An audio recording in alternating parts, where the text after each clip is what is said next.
yaliyonenwa kwenye mji wa Mlolongo yanazuia watu wasifanikiwe, hiyo mashetani inabomoka, inateketea na moto. Kila ufalme wa giza unabomoka leo kwa jina la Yesu Kristo.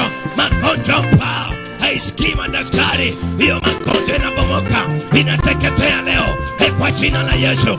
Watu wanapona, watu wanawekwa huru, watu wanafunguliwa, watu wanainuliwa kwa jina la Yesu.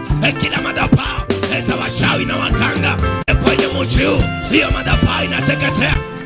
Waliofungwa kwenye madhabahu ya uchawi na uganga, hiyo madhabahu inabomoka, inateketea. Wanapopanda kwenye madhabahu haya na kukanyaga miguu yao kwenye haya madhabahu, inatangaza forces zote zinabomoka, zinateketea, zinasambaratika. Rikatabai, ripana boyatai, shatepiana, rikatabaya, ripana makataya, ripako sataya, rikataba. Wengine walizaliwa wawe matajiri, lakini adui amefunga maisha yao. Pia neno linasema kwamba kumeonekana watu werevu wanaenda kwa miguu na watu wa ujinga wanatembea kwa miguu. Ninatangaza kwa jina la Yesu, waliozaliwa matajiri, waliozaliwa wafanikiwe, waliozaliwa wainuliwe, wanapopanda kwenye